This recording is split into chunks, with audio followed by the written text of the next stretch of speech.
자, 저는 오늘 히브리서 강의 제6강입니다. 지금 6번째 히브리서 강의에 들어가고 있는데요.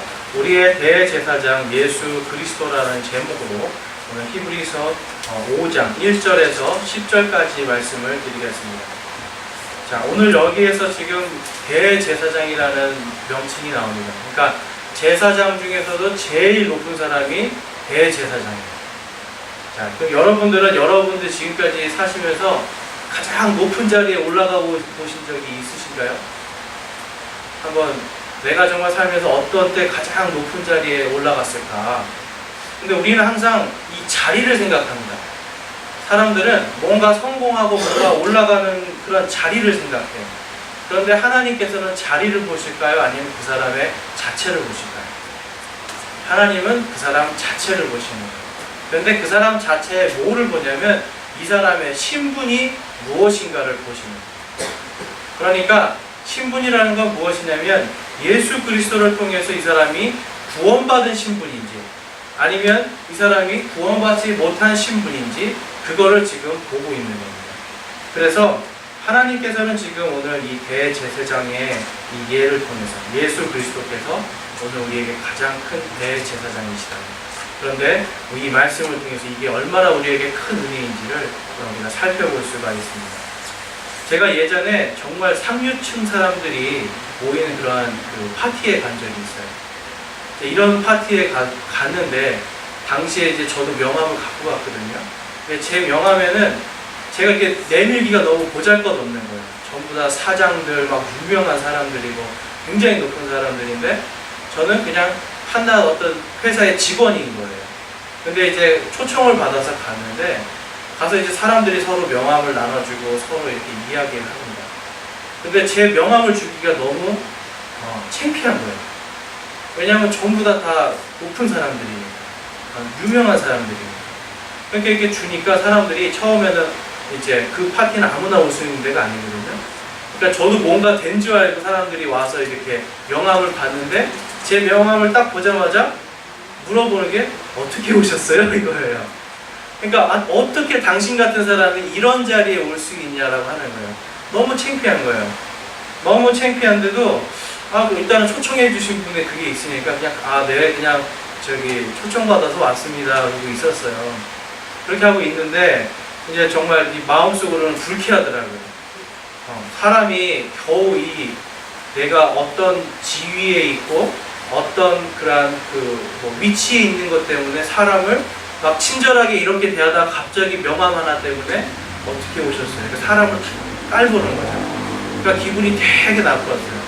그런데 이제 그 파티가 시작되고 이제 좀 있다가 그 파티를 주선한 분이 이제 나와가지고 이제 감사한 사람들 인사를 이렇게 쭉 하는데 한 3번째인가 4번째 갑자기 제 이름을 부르는 거예요. 나의 정말 좋은 친구고 이제 외국분이었어요. 정말 좋은 친구고 정말 내가 이 사람이 아니었으면 오늘 이런 자리에 없었을 거다라면서 저를 굉장히 막 칭찬을 해주고 감사하고 나의 좋은 친구라고 얘기해주는 거예요. 그 사람의 한마디 때문에 저의 신분이, 그렇죠? 아까는 사람들이 저의 지위를 보고 깔봤는데 갑자기 저의 신분이 가장 그 자리에서 높은 사람의 친구가 돼버리는 거죠. 가장 높은 사람의 친구가 돼버리니까 그 다음에는 어떻게 됐을까요? 서로 명함 좀 주세요 그러는 거예요. 명함 좀 주세요. 그리고 어디서 근무하세요? 무슨 일을 하세요? 이렇게 하시는 거예요. 자, 제가 오늘 말씀을 준비하면서 사람은 지위나 위치가 아니라 신분이 더 중요하구나. 신분이 더 중요하다는 것을 깨달게 됐습니다. 여러분, 지금 오늘 우리는 대제사장이신 예수 그리스도를 보고 있어요. 말씀에서. 그런데 당시에 제사장이 될 수 있는 신분이 있어야 돼요. 자, 그 신분은 무엇이죠? 첫 번째는 하나님께서 선택하신 레위인들만 제사장이 될 수가 있어요. 이거는 다른 11개의 지파 중에서 가장 똑똑하고 가장 재능 있는 사람도 될 수가 없는 거예요. 이거는 하나님께서 똑똑하고 재능 있고 뭔가 능력 있는 걸 보는 게 아니라 이 사람이 지금 레위인인가 아닌가를 보는 거예요. 그러니까 하나님께서 제사장으로 부른 민족인가 아닌가를 보시는 거예요. 그래서 예수 그리스도를 믿고 구원을 받았다는 건 무엇이냐면 우리가 바로 하나님 앞에 나갈 수 있는 그 신분을 가졌다는 거고, 우리의 신분이 옛날에는 하나님과 관계를 맺을 수 없고 하나님 앞에 나갈 수 없는 그러한 신분이었다면 이제는 하나님 앞에 제사장으로서 나갈 수 있는 거룩한 신분이 되었다는 것을 성경은 말씀하고 있습니다. 그래서 베드로전서 2장 5절과 그 다음에 9절에 보면 이렇게 말씀합니다. 너희도 살아있는 돌들로서 영적 집에서 건축되고 예수 그리스도를 통해 하나님께서 받으실 만한 영적 희생물을 드리는 거룩한 제사장이 되었도다. 9절에 그러나 너희는 선정된 세대여 왕가의 제사장이요 거룩한 민족이요 특별한 백성이니라고 말씀합니다. 자, 우리가 거룩한 민족, 특별한 민족, 그리고 하나님의 그 제사장이 될 수 있는 자격이 무엇이라고요? 오직 우리 주 예수 그리스도를 통해서 우리가 제사장으로 부름받았다라는 것이 성경의 말씀입니다. 그러니까 우리는 우리의 힘이나 우리의 능력이나 우리의 재능이 아니라 오직 하나님의 부르심, 예수 그리스도를 통해서 우리에게 주신 이 구원을 통해서 우리의 신분이 이제는 무엇으로 바뀌었다고요? 하나님의 그리스도의 제사장으로 바뀌었다는 거예요. 오늘날 많은 교회에서 이제 조금 우리가 생각해 봐야 되는 게 있습니다. 자, 그러면 과연 누가 제사장입니까? 성경은 모든 사람이라는 거예요. 예수 그리스도를 믿는 모든 사람들이 하나님의 그리고 예수 그리스도의 제사장이 되었다. 이것이 신약의 제사장 시스템입니다. 그런데 우리는 자꾸 제사장이라는 게 어떤 목사님들이나 뭔가 지위가 있는 사람들이라고 자꾸 생각을 하잖아요. 그런데 그게 아니에요. 성경에서는 믿는 사람, 너희는 이라고 할 때는 뭐예요? 믿는 모든 사람을 이야기합니다. 그래서 예수 그리스도를 믿는 모든 사람들은 남녀노소를 가리지 않고 모두가 예수 그리스도의 거룩한 제사장으로 부름받았다. 이렇게 할 수가 있습니다. 그래서 우리가 이 제사장이라는 부분을 잘 생각해야 됩니다. 그래서 많은 성도님들이 스스로가 내가 제사장 신분이구나라는 것을 잘 몰라요. 그러니까 제사장으로서 내가 살아가야 된다는 것을 잘 몰라요. 근데 요즘에 이제 조금 그 교회들에서 하는 게 남편들이 제사장이다 이렇게 이런 얘기하잖아요. 그럼 아내들은 제사장이 아닌가요? 아닙니다. 성경에서는 남편이든 아내든 다 제사장이에요. 예수 그리스도의 제사장이라고 이야기합니다. 그러면 제사장이 하는 일은 무엇인가요? 그거는 다른 게 아닙니다. 하나님과 인간 사이를 화목하게 만드는 일을 하는 게 제사장입니다. 자, 그래서 여기 성경 말씀에 오늘 보면은 우리가 이 제사장의 신분이 과연 무엇인지를 정확하게 알고 과연 우리가 무엇을 해야 되는지를 우리가 알게 되면은 제사장의 신분에 걸맞는 일들을 감당할 수 있고 또 그것을 통해서 우리가 세상 속에서 예수 그리스도의 제사장으로서 어떻게 살아가야 할지가 분명하게 보입니다. 그래서 첫 번째로 우리가 해야 될 것은 대제사장이신 예수 그리스도를 알아야 됩니다. 알아야 되는 거예요. 그래서 히브리서 5장 5절에서 6절 말씀 다시 한번 보면 이와 같이 그리스도께서도 자신을 영화롭게 하여 대제사장이 되지 아니하시고 그분께 너는 내 아들이라 오늘 내가 너를 낳았도다 하신 분께서 그리 되게 하셨느니라. 이것은 그분께서 또한 다른 곳에서 이르시기를 너는 멜기세덱의 계통에 따른 영원한 제사장이라 하신과 같으니라 라고 이야기합니다. 자, 우리 구약 성경을 잘 모르시는 분들도 있을 것 같아서 멜기세덱에 대해서 좀 얘기를 해볼게요. 자, 예수님 하나님께서 누구를 부르시죠? 아브라함을 부릅니다. 근데 아브라함을 부르실 때 아브라함의 능력이나 아브라함의 어떤 그런 것을 보신 게 아니에요. 하나님은 아브라함의 믿음을 보았습니다. 믿음을 통해서 아브라함은 예전에는 하나님의 백성이 아니었다가 하나님이 거룩한 백성으로 바뀌게 돼요. 그런데 그의 조카 롯이 있습니다. 롯이 이 소돔이라는 성에 살고 있었는데 그 성이 공격을 받아가지고 이제 롯도 포로로 잡혀가요. 그러니까 이 아브라함이 그 소식을 듣고 자기의 종들 318명을 데리고 와서 다 무찔러 버립니다. 무찔러 버리고 이렇게 오는 도중에 살레망 멜기세덱을 만나서 그 사람에게 이 아브라함이 창세기 14장 18절에 보면 그에게 이제 11조를 바치고 하는 모습을 우리가 볼 수가 있습니다.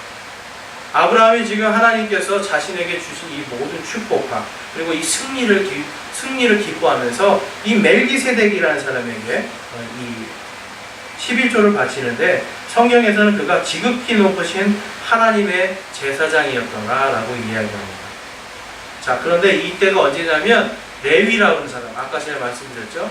레위 족속만이 제사장이 될 수가 있는데, 레위가 태어나기도 161년 전의 일이에요. 그러니까 레위 족속하고는 전혀 상관없는 하나님의 제사장이 그 당시에 있었다라는 겁니다. 성경에서는 이 멜기세덱이 바로 예수 그리스도라고 말씀하고 있습니다. 그래서 여러분, 이 멜기세덱을 통해서 우리가 볼 수 있는 것은 뭐냐면, 하나님께서 무엇으로? 믿음을 통해서 하나님의 제사장의 신분을 줄 수 있는 길을 미리 열어놓으셨다는 것을 우리가 볼 수가 있습니다. 그래서 여러분, 구원받았다라고 하는 거는요, 그냥 단순히 내가 천국 간다는 게 아니에요. 그냥 천국 간다는 게 아니라 이제 내 신분이 바뀌어가지고, 예전에는 어떻게 하나님의 일들을 할 수 없었던 사람들이 이제는 신분이 바뀜을 통해서 하나님의 일을 할 수 있게 된 사람들이 되는 거예요. 이것이 굉장히 놀라운 일이에요. 예전에는 하나님의 일들을 감당할 수 없었던 사람들이었는데, 이제는 나의 능력이나 나의 어떤 힘이나 나의 재능이나 나의 재산이나 이런 게 아니라 오직 예수 그리스도를 믿는 믿음을 통하여서 하나님께서 아브라함을 불렀던 것처럼 이제 우리를 불러서 구원받을 수 있는 그 길과 함께 하나님의 일들을 할 수 있도록 하나님께서 길을 열어놓으셨다는 겁니다. 그러니까 이제부터는 누구의 힘으로 사는 거죠? 이제부터는 하나님의 힘으로 사는 거예요. 그래서 5절 말씀에 너는 내 아들이라 오늘 내가 너를 낳았도다 하신 분께서 그리 되게 하셨느니라 라고 말씀하는 거예요. 예수님조차도 대제사장이 되실 수 있었던 조건은 하나님께서 그렇게 되게 하게 해주신 거예요. 예수 그리스도를 믿는 모든 사람들이 제사장의 일을 하게 되는 그 직분을 갖게 된 것은 무엇이냐면, 신분이 바뀌게 된 것은 무엇이냐면 믿음을 통해서 하나님께서 그렇게 되게 해주신 겁니다. 대제사장이 하는 일은 무엇일까요, 여러분? 거룩하게, 여러분, 대제사장들이 이렇게 가운 입고 거룩하게 있다가 이렇게 막 할 것 같아요? 그렇지 않습니다. 대제사장은요, 목숨을 내놓는 일이에요. 목숨을 내놓는 일. 왜냐하면 이 사람이 해야 되는 게 하나님의 성소에, 이 성막 안에, 그리고 성전 안에 거룩한 성소가 있는데 거기를 이제 들어가야 되는데요. 이 대제사장이 거룩하지 않으면 어떻게 되는지 아세요? 하나님이 거기서 죽여버리십니다. 그러니까 대제사장이 돼서 성소 안으로 들어간다는 것은 내 목숨을 내놓고 가는 거예요. 그래서 어떻게 합니까? 허리에다가 방울을 달아요. 종을 달아서 이 사람이 움직일 때 딸랑딸랑 하면은 살아있구나. 근데 갑자기 종소리가 들리지 않으면 어떻게 합니까? 줄을 통해서 그 사람을 끄집어내는 거예요. 죽었구나 라고 생각하는 거예요. 그러니까 대제사장의 임무는요, 자기 목숨을 가지고 들어가는 거예요.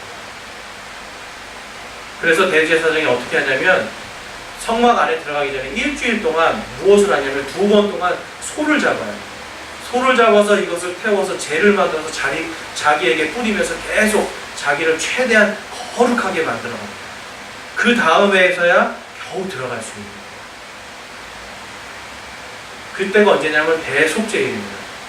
대속죄일에 이 대제사장이 그 민족들의 죄를 속죄하기 위해서 성소로 들어가는 거예요. 자, 그럼 이 대속죄일이 언제입니까?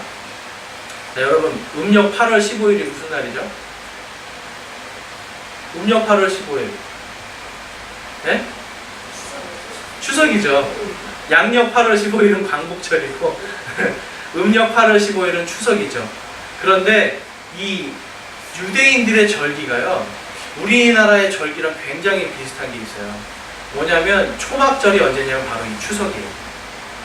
초막절에 무엇을 하냐면 사람들을 불러서, 어려운 사람들 불러서 막 먹이는 것도 하고요. 그 다음에 우리가 추석 때 뭐예요? 밤중에 모여서 손에 손잡고 강강수월래 하죠? 해보셨죠? 강강수월래 하죠? 이스라엘 사람들도 똑같습니다. 초막절에 밤중에 모여서 강강술래하고 놀아요. 근데 강강술래라는 말은 안 하죠. 그런데 재밌는 게 여러분, 강강술래가 무슨 뜻인지 아세요? 강강술래가 강과 강, 우리 강이잖아요. 수는 물이잖아요. 강을 건너고 물을 건너서 왔다라고 하는 뜻입니다. 강강술래가 무슨 뜻이냐면 강을 건너고 물을 건너서 왔다는 뜻 얘기예요. 이 초막절이 무엇을 기념하는 날이죠?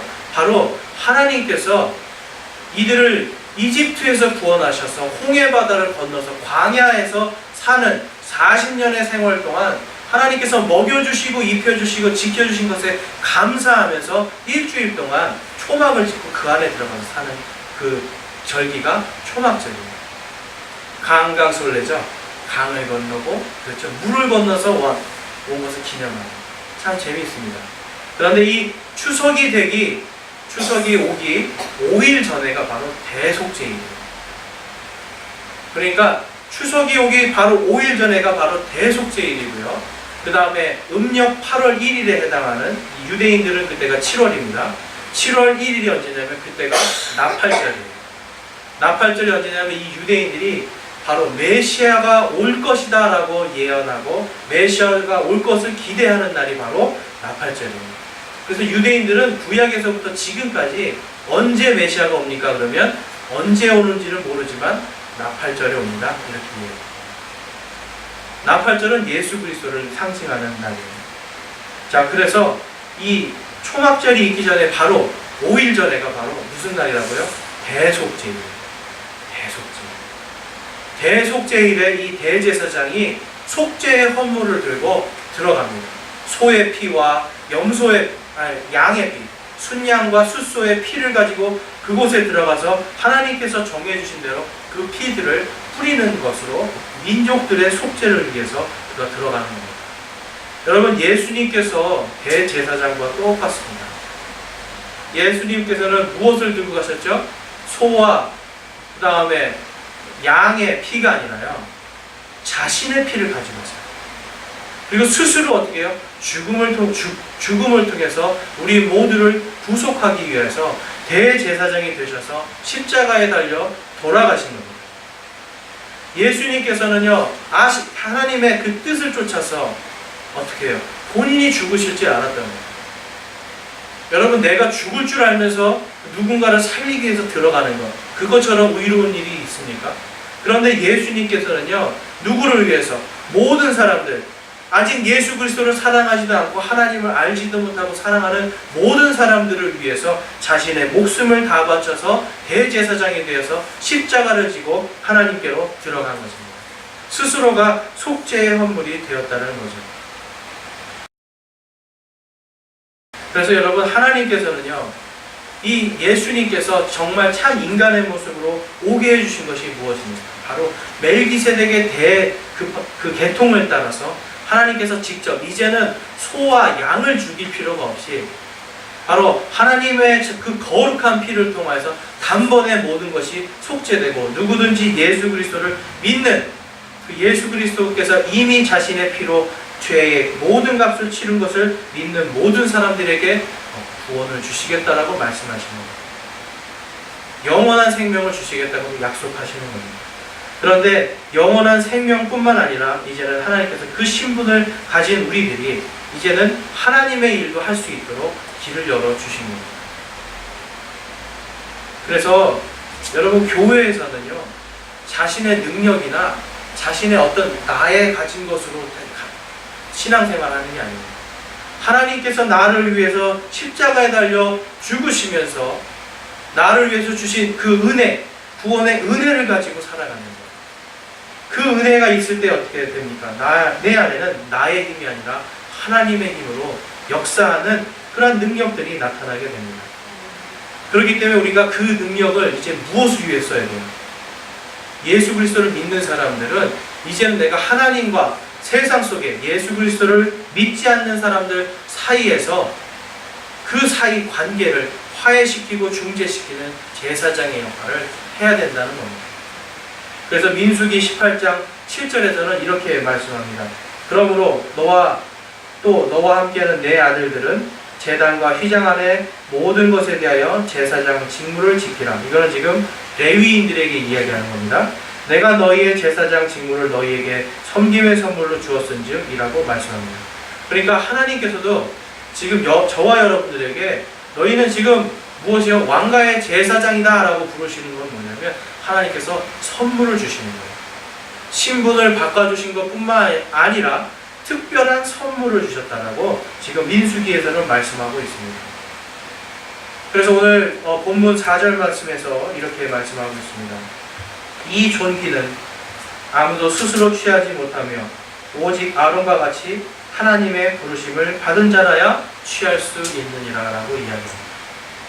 예수 그리스도의 구원을 통해서 우리는 하나님의 부르심을 받은 사람입니다.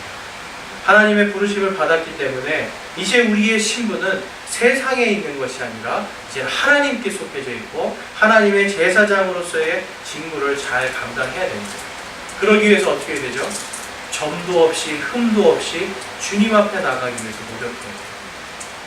많은 그리스도인들이요 어떻게 됩니까? 세상에서 점이 되고 흠이 돼요. 세상 사람들이 그리스도인들을 근심하고 있어요. 왜 그래요? 세상 사람들과 똑같이 살고 있기 때문에. 그런데 우리가 스스로가 내가 하나님의 제사장으로서 이제는 하나님과 세상 사이에서 이 중재하고 화해하는 이 역할을 내가 감당해야 된다는 것을 깊이 묵상하면서 깨달으면 어떻게 됩니까? 제사장이 더럽게 나갈 수 있습니까? 제사장이 자신의 입술과 자신의 행동을 더럽힐 수가 있습니까? 그럴 수 없는 거죠. 하나님 앞에 나아가는 마음으로 세상에 나아가는 게 바로 제사장입니다.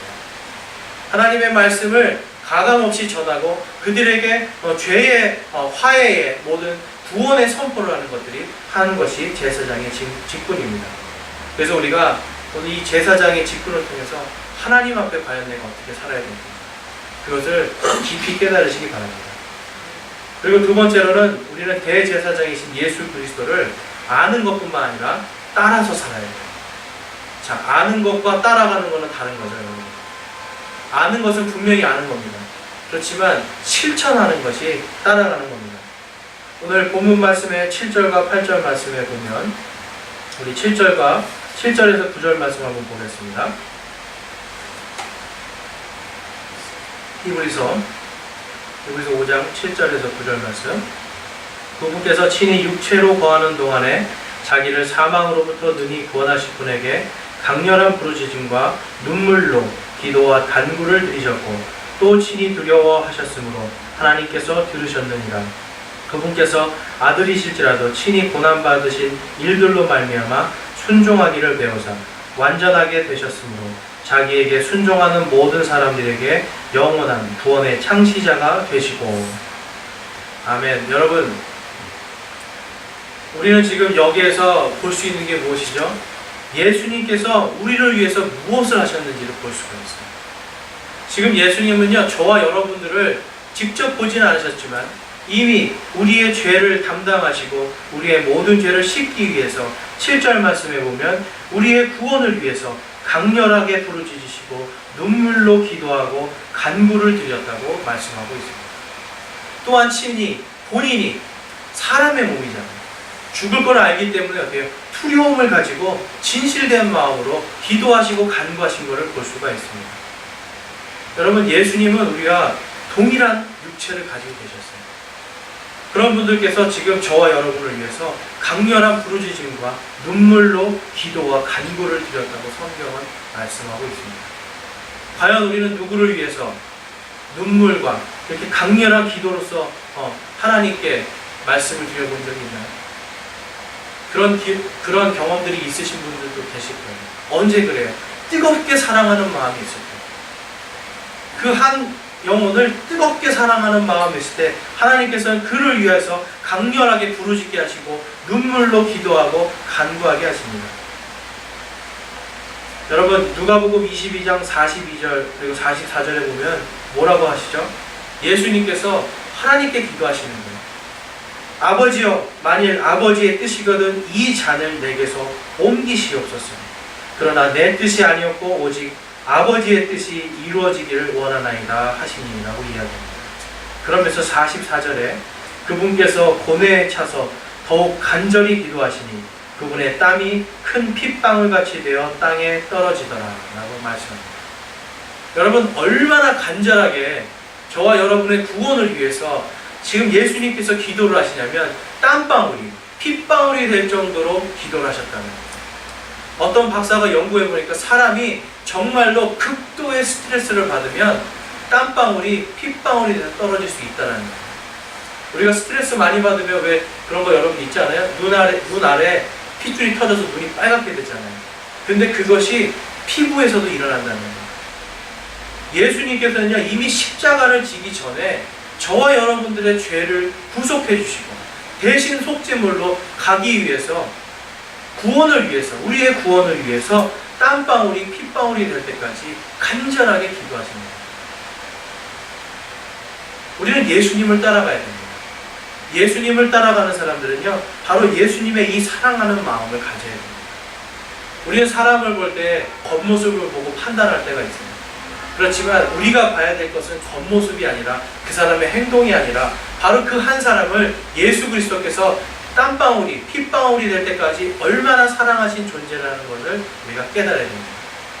그러면 그 사람을 위해서 우리가 그 사람의 허물이나 외적인 걸 보는 게 아니라 그 사람을 사랑하시는 그 예수 그리스도를 본받아서 그분을 위해서 간절하게 기도해야 되는 겁니다. 그것이 바로 현대를 살아가는 그리스도의 제사장들이 살아가는 삶입니다. 그래서 고린도전서 10장 13절에는 이렇게 말씀합니다. 사람에게 공통적으로 있는 시험 외에는 너희가 어떤 시험도 당하지 아니하였나니 하나님은 신실하사 너희가 감당할 수 있는 것 이상으로 시험당하는 것을 너희에게 허락하지 아니하시고 또한 그 시험과 함께 피할 길을 내사 너희가 능히 그것을 감당하게 하시느니라 라고 말씀합니다. 이 말씀을 왜 하신지 아세요? 첫 번째는 믿는 자들에게요, 지금 제사장의 직분을 하고 하나님의 일들을 감당해야 되는데 다른 것들을 바라보지 말라는 겁니다. 왜냐하면 하나님께서는 뭐예요? 그것을 감당할 만큼 우리에게 능력을 주셨다는 거예요. 감당치 못할 시험을 주시지 않는다는 것은 다시 말해서 우리가 그것을 감당할 수 있다는 거예요. 그러면서 어떻게 피할 길도 하나님께서 주시겠다라고 하는 거예요. 그러니까 세상 속에서의 고난과 아픔과 슬픔과 이런 거를 보는 게 아니라 누구를 바라보라고요? 주 예수 그리스도를 바라볼 때에, 주님과 함께 동행하려고 하는 그 마음을 가질 때에 우리는 그 모든 것들을 능히 이길 수 있는 힘과 능력을 가질 수 있다고 성경을 말씀하고 있습니다. 오늘날 이 시대에 큰 문제가 되는 게 있어요. 그게 뭐죠, 여러분? 자살입니다. 우리나라의 자살률이 세계 1위입니다. 사람들이 삶의 아픔과 이런 고통들과 그 다음에 그 경제적인 어려움들과 이러한 것들을 이겨내지 못해서 자살을 자꾸 생각하는 거예요. 자살을 생각하고 결국 그것을 실행에 옮기게 됩니다. 그런데 자살을 하면 어떻게 돼요? 사람들은 그것이 끝이고 평안해질 거라고 생각해요. 그렇지만 하나님은 그렇게 말씀하지 않으시죠. 오늘 이 성경 말씀을 여러분들이 마음속에 잘 기억하시기 바랍니다. 사람은요, 누구나 우울해지고 어떤 정말 끝에 갔을 때는 자살해야 되겠다는 생각을 가질 때가 있어요. 그렇지만 하나님은 뭐예요? 너희들에게 감당치 못할 시험을 주지 않는다. 그리고 또한 피할 길을 주겠다. 그러니 오직 나만 붙들고 끝까지 믿음으로 견디고 이겨내라고 하나님은 말씀합니다. 제가 예전에 심하게 자살 충동이 있었던 적이 있어요. 제 허리가 부러지고 제가 레슬링 선수의 생활도 이제 할 수 없고 그 다음에 제가 있던 팀에서도 쫓겨나고 인생의 가장 밑바닥이라고 생각했을 때 제 머릿속에 딱 들어오는 건 뭐냐면 죽어버리죠. 운전을 하면서 큰 트럭이 오면 어떻게 하고 싶은지 아세요? 이거를 꺾어버리고 싶은 거예요. 저거랑 꽝 부딪히면 그냥 한 방에 끝날 텐데 모든 게 편안해질 텐데 다리를 건너갈 때 어떤 생각 드는 줄 아세요? 이거를 내가 한 번만 꺾으면 떨어지면 내 인생 한 번에 그냥 편안해질 텐데 이 충동이 막 오는데요. 사람이 그러면 이 충동이 처음엔 괴로워요.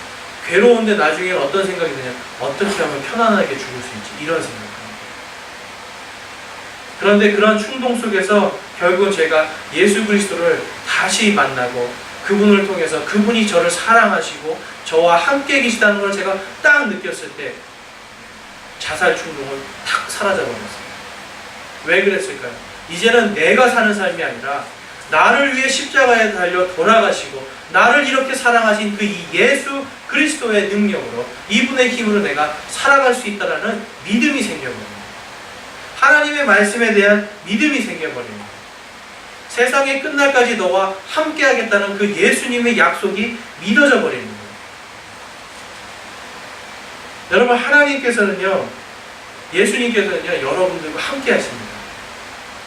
혹시 마음속에 내가 정말 괴로움이 있고 슬픔이 있고 아픔이 있어서 죽어버릴까 이런 생각을 하고 계시다면, 여러분, 죽는 것보다 예수 그리스도를 믿고 붙드는 게 더 쉬운 길입니다. 그것을 붙들으면, 하나님의 말씀에 순종하면 하나님께서 그를 강하게 해주십니다. 그래서 오늘 본문 말씀의 9절에 보면 그분께서, 아들이실지라도 예수님이죠, 친히 고난받으신 일들로 말미암아 순종하기를 배우사 완전하게 되셨으므로 자기에게 순종하는 모든 사람에게 영원한 구원의 창시자가 되시고 라고 말씀합니다. 예수님은요, 지금 그냥 단순히 우리의 죄를 위해서만 죽으신 게 아니에요. 우리의 모든 것들을 다 감당하시고 어려운 모든 것들 친히 몸소 순종하심을 통해서 완전하게 되셨다라고 성경은 말씀하고 있습니다. 우리가 예수님을 따라가고 예수님을 굳건하게 믿으면 어떻게 될까요? 우리는 순종하게 됩니다. 순종하게 되고 우리는 하나님의 말씀 안에서 완전해질 수가 있습니다. 여러분, 포기하지 마십시오. 삶을 포기하는 것이 아니라 우리는 포기하려고 하는 그 마음이 들 때 누구를 붙들어야 되죠? 예수 그리스도를 붙들었을 때 우리의 고난과 우리의 아픔과 모든 것을 감당하시고 친히 겪으셨던 그분께서 우리를 완전함으로 인도하시고 평안한 안식으로 인도하심을 우리는 볼 수가 있습니다.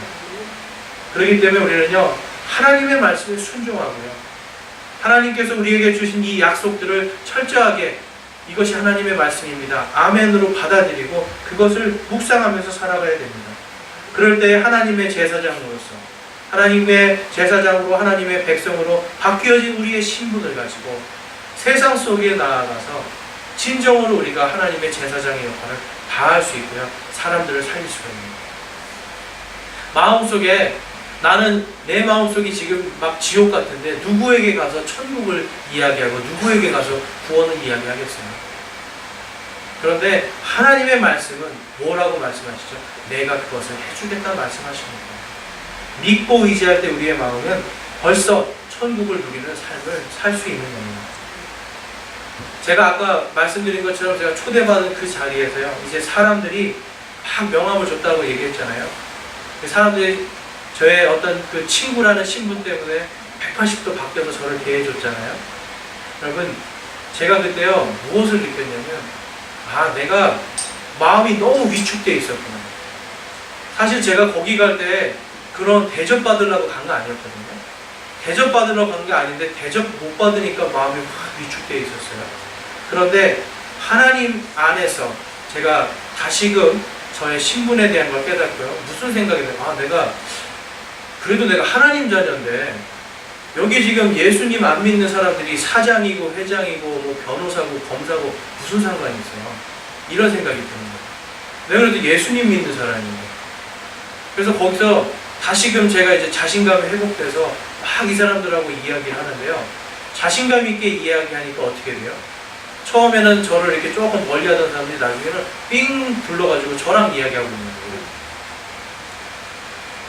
하나님의 제사장은요, 하나님의 말씀과 구원의 확신을 가지고 주님의 말들을 내가 선포하고요, 사람들에게 정말 영원한 생명에 대해서 그 나의 하나님, 내가 받은 구원에 대한 것들을 간증하고 하나님의 말씀을 나누는 어떤 일이 발생하냐면, 사람들이 그 사람의 말에 귀를 기울이고 빙 둘러서서 하나님의 말씀에 집중하게 됩니다. 여러분, 자신감을 가지셔야 돼요.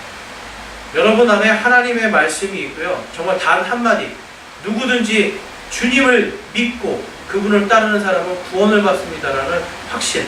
나는 하나님께서, 내 삶은 지금 고통스럽고 괴롭고 힘든 가운데 있지만 주님께서 나를 이것을 감당하게 해주시고 주님께서 나에게 피할 길을 주십니다라고 하는 믿음의 확신을 가지고 그들에게 담대히 나아가서 그 사람들이 하나님과 화해하고 구원받을 수 있는 길을 제시해 줄 때, 그럴 때 하나님께서 능력 주시고 사람들이 여러분들을 집중하고 여러분들의 말에 귀를 기울이게 됩니다. 여러분, 우리는 우리의 대제사장이신 예수 그리스도를 알아야 하고 또한 따라야 되는 하나님의 거룩한 제사장입니다. 그렇다면 과연 우리의 입술과 우리의 삶은 어떻게 드려야 되는가? 또한 아직도 예수 그리스도를 믿지 않고 하나님의 자녀들과 백성으로서의 신분이 없는 분들은 어떻게 해야 될까요? 바로 예수 그리스도께서 말씀하십니다. 내게로 오라 말씀하십니다. 하나님께서 예수님을 완전하게 하시고 구원의 창시자로 만드신 것처럼 누구든지 예수 그리스도를 믿는 모든 사람들에게 구원을 주시고 그들에게 완전한 평화와 또한 완전히 바뀌어진 신분과 하나님의 백성으로서의 신분을 주시고 또한 제사장으로서의 선물도 주시는 우리의 하나님입니다. 그것이 바로 하나님의 은혜이고 하나님의 약속입니다. 그래서 여러분, 주님께서 이토록 사랑하시는 저와 여러분, 그리고 주님께서 이토록 사랑하시는 이 세상의 많은 사람들에게 가서 우리가 하나님의 예수 그리스도의 제사장으로서 점도 없이 흠도 없이 사는 것과 함께 그리스도의 복음을 선포하고 그것을 통해서 삶에서 제사장으로서의 모든 것을 드러낼 때에 하나님께서는 저와 여러분들에게 더 큰 기쁨과 더 큰 감사가 넘치게 해주실 줄을 믿습니다. 그래서 항상 주님을 따라가고 주님을 알기에 더욱더 노력하는 저와 여러분이 되시기를 주님의 이름으로 축원합니다. 이 시간 함께 기도하겠습니다.